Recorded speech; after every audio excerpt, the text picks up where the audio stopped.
So we're here today at the Lancaster History Center. Essentially, what you can do here is you can go to Wheatland, which is President Buchanan's home. President Buchanan was the 15th president. He was the president right before Abraham Lincoln. A lot of people blame him for starting the Civil War, or at least not doing enough to stop it. He is the only president from Pennsylvania.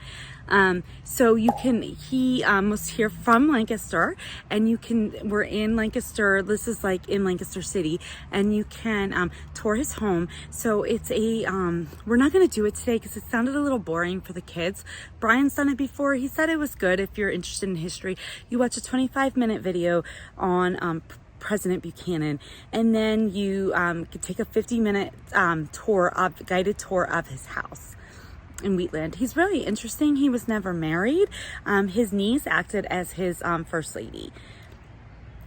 So here also at the Historical Society, there's different exhibits. They have a garden. They also have the archives.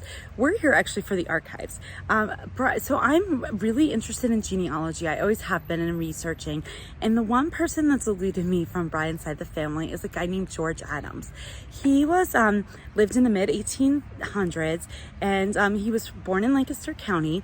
So the odd thing is, in the census, when he was 5 years old, he was listed as living with a family with the people named Robert and Martha Elliott. He was listed, as a child under them in the census. 10 years later, when the census was done again, when he was 15, he was listed as a servant. So I don't know, the situation, who his actual parents were, who raised him. So that's always been really interesting to me, and especially because when I researched Robert Elliott, he was listed, he was a servant for someone himself when he was younger. So I've been always interested about finding more about him. His death certificate, George Adams, says his parents were Robert and Mary, which I think means Robert and Martha Elliott, because Mary was a nickname for Martha.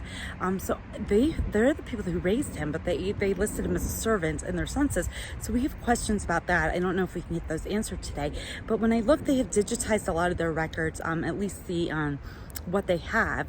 And I found, while looking for that, I actually found information that George Adams was arrested for larceny in 1886. So I was really interested about that, especially because this was in January 1886.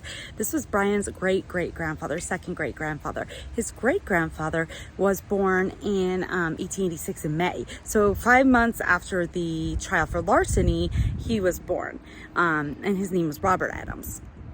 So George, we found an article from the newspaper saying that George was tried for larceny for stealing corn.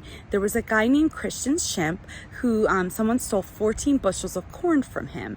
And apparently somehow he pointed the finger at George Adams and said that he stole my corn.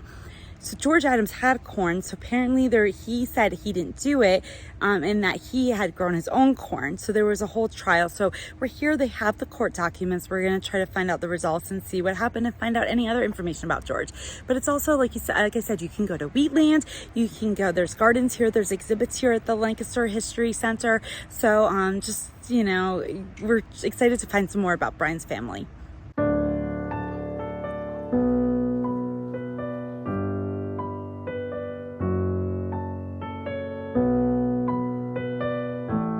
So we didn't find much in there about the adoption, indentured servant situation of George Adams. We still don't know where his parentage came from, who the Elliots are, but we did find the court documents. He was found not guilty of stealing corn. So it said the 14 bushels of corn were worth $8, which we converted to today's time would be about $260. So it's saying he stole about $260 worth of corn. He pled not guilty in the documents we have, and then he was found not guilty of stealing the corn.